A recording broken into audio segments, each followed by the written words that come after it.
Hello viewers, welcome to my channel ডিপিজ kitchen. আজ আমি বানাবো আলু পকোড়া বা আলু বড়া। এটা ইভিনিং স্ন্যাক্স হিসাবে ভীষণই ভালো। সন্ধ্যাবেলায় চায়ের সাথে এরকম মুচমুচে পকোড়া কার না ভালো লাগে।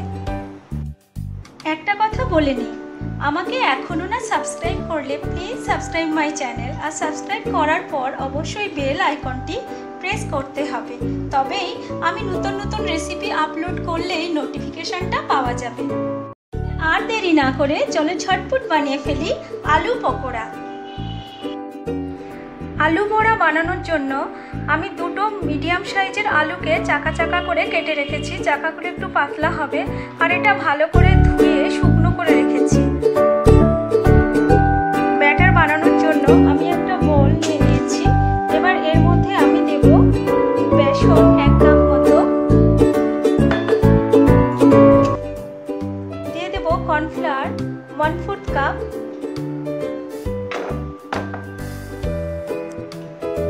এখন দিয়ে দেব পরিমাণ মতো নুন।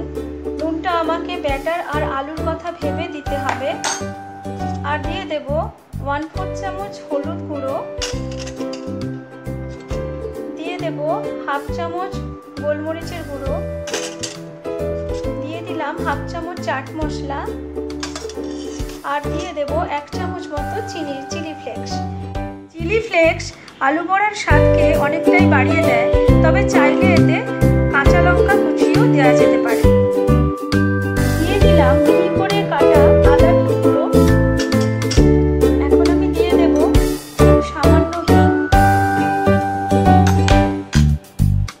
আর দিয়ে দেব ধনেপাতা কুচনো। সব উপকরণগুলো এখন ভালো করে মিক্স করে নিতে হবে।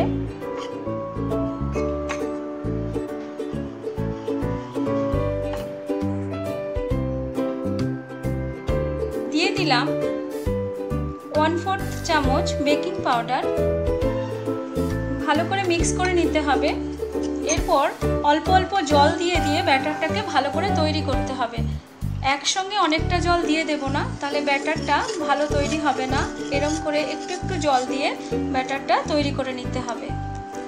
ব্যাটারের মধ্যে আরও একটা জিনিস আমার মেশানোর বাকি আছে, সেটা হলো 1 চামচ জিরা। সেটাও আমি মিশিয়ে দিলাম।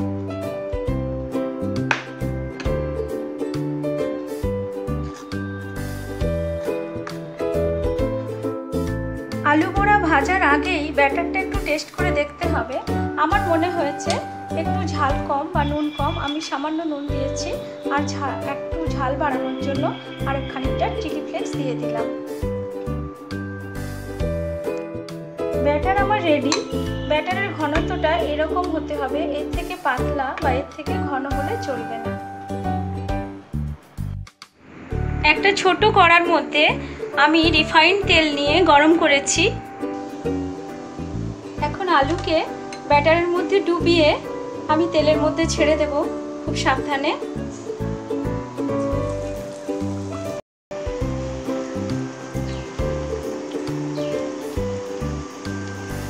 আমি এখন একসাথে 2-3টে বড়া দিয়ে দেব।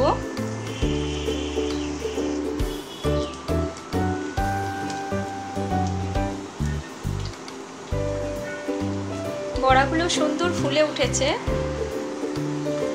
ভীষণ মুচমুচে হয় এগুলো। এভাবে উল্টে পাল্টে দিতে হবে আর সিমে দিয়ে একটু সময় নিয়ে ভাজতে হবে। বড়াগুলো আমার সুন্দর হয়ে গেছে, সোনালি রং হয়ে গেছে। এখন আমি তেল থেকে এগুলো তুলে নেব। ভীষণ মুচমুচে, ভীষণ সুন্দর হয়েছে। এভাবে অন্য বড়াগুলোও আমি ভেজে নেব।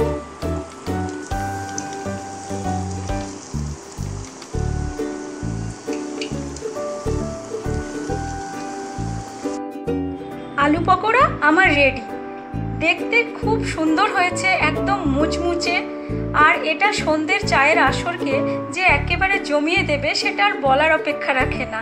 আমার রেসিপি কেমন লাগলো অবশ্যই জানিও কমেন্টস করে। আর ভালো লাগলে লাইক দিতে ভুলো না। Please subscribe my channel. Thanks for watching my video.